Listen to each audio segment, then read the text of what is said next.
নয়ডার sector 75-এ আচমকা আগুন। ওই এলাকায় একটি বহুতল আবাসনে সকালবেলায় আগুন লাগে।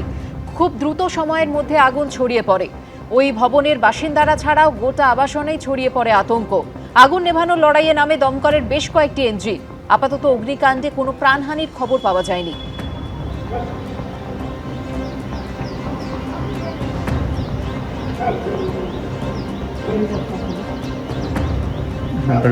নয়ডার সেক্টর 75 যেখানে আচমকা আগুন লেগে যায়, দ্রুত সময়ের মধ্যে আগুন ছড়িয়ে পড়ে।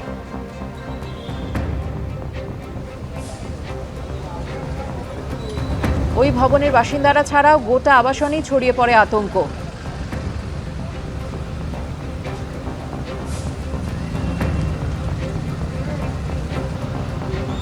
আপাতত অগ্নিকাণ্ডে কোনো প্রাণহানির খবর পাওয়া যায়নি। আগুন নেভানোর লড়াইয়ে নামে দমকলের বেশ কয়েকটি ইঞ্জিন।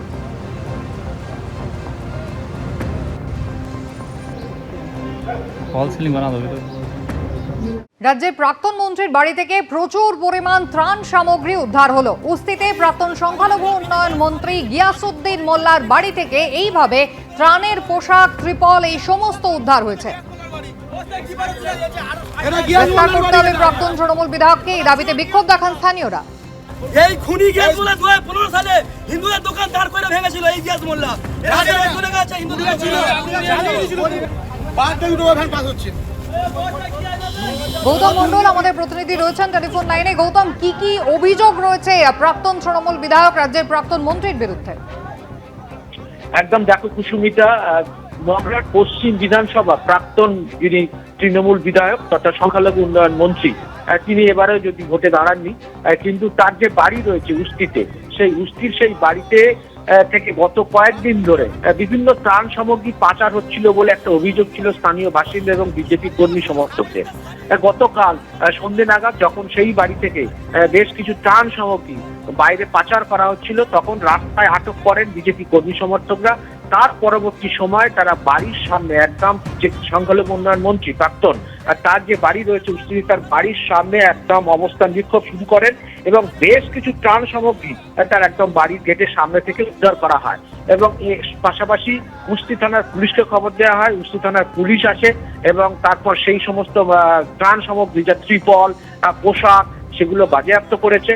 এর পাশাপাশি বিজেপি কর্মী সমর্থকদের দাবি যে এই যে গিয়াসউদ্দিন মোল্লা প্রাক্তন সংখ্যালঘু উন্নয়ন মন্ত্রী, তাকে গ্রেপ্তার করতে হবে এবং তিনি নানান ধরনের বেআইনি কাজের সঙ্গে যুক্ত ছিলেন যখন তিনি বিধায়ক ছিলেন এবং যখন তিনি মন্ত্রিত্বে ছিলেন, তিনি নানান বেআইনি কাজের সঙ্গে যুক্ত ছিলেন। এর পাশাপাশি তিনি তার বাড়িতে এই যে ত্রাণ সামগ্রী যেগুলো সাধারণ মানুষের মধ্যে বন্টন করার কথা ছিল, সেগুলো তিনি তার নিজের বাড়িতে রেখে দিয়েছিলেন, মজুত করে রেখেছিলেন এবং তার যারা ঘনিষ্ঠ যা সমস্ত জনপ্রতিনিধি ছিলেন তাদের বাড়িতেও খুঁজলে এরকম প্রচুর পরিমাণে ত্রাণ সামগ্রী উদ্ধার হবে এমনটাই জানা গেছে। ইতিমধ্যেই গিয়াসউদ্দিন মোল্লা তার খোঁজ খবর চালাচ্ছে পুলিশ।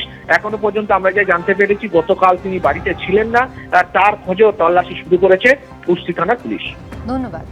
হাওড়া শিয়ালদা এয়ারপোর্টের পর এবার কলকাতা স্টেশনও কি মেট্রোর মাধ্যমে জুড়তে চলেছে? কথা বলবো, অরিত্রিক ভট্টাচার্য রয়েছেন আমাদের সঙ্গে। অরিত্রিক, সেক্ষেত্রে এই রুটটা কি এখনো পর্যন্ত ভাবা হয়েছে? দেখো, প্রাথমিক সার্ভের কাজ শুরু হয়েছে এবং সেই রেল বোর্ডের অনুমোদন হয়েছে সেই সার্ভেতে। আমরা এর আগে দেখেছি হচ্ছে হাওড়া শিয়ালদা গুরুত্বপূর্ণ যে এন্ট্রি পয়েন্ট, এমনকি কলকাতা এয়ারপোর্ট, প্রত্যেকটির সঙ্গেই কিন্তু এই মুহূর্তে মেট্রো সংযুক্ত হয়েছে। দেশের অন্যান্য রাজ্যের ক্ষেত্রে দেখা গেছে বড় শহরের এন্ট্রি পয়েন্টগুলোতে মেট্রো সংযুক্ত রয়েছে। কলকাতা স্টেশন এরকম একটি এন্ট্রি পয়েন্ট।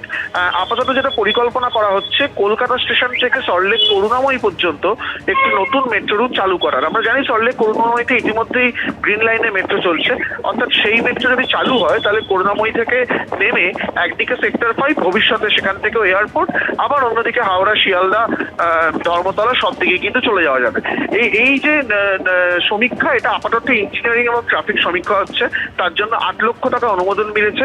যেটা মনে করা হচ্ছে যে রুট ভাবা হয়েছে, কলকাতা স্টেশন থেকে বেরিয়ে ক্ষুদিরাম বসু রোড, বাগজোড়া খালের ওপর দিয়ে একেবারে সল্টলেকের 6 নম্বর আইল্যান্ড হয়ে সরাসরি করুণাময়ীর দিকে 7 কিলোমিটার এই রাস্তা।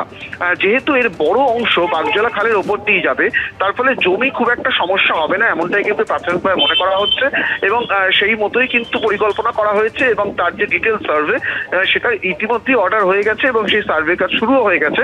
এই সার্ভে রিপোর্ট জমা পড়লে চূড়ান্ত রেল বোর্ডের অনুমোদন মিলবে যে এই এই রুটে মেট্রো চালু করা যায় কিনা, তারপরেই কিন্তু কাজ শুরু হবে, এমনটাই জানাচ্ছে কলকাতা মেট্রো কর্তৃপক্ষ। ধন্যবাদ। এবিপি আনন্দ, এগিয়ে থাকে, এগিয়ে রাখে।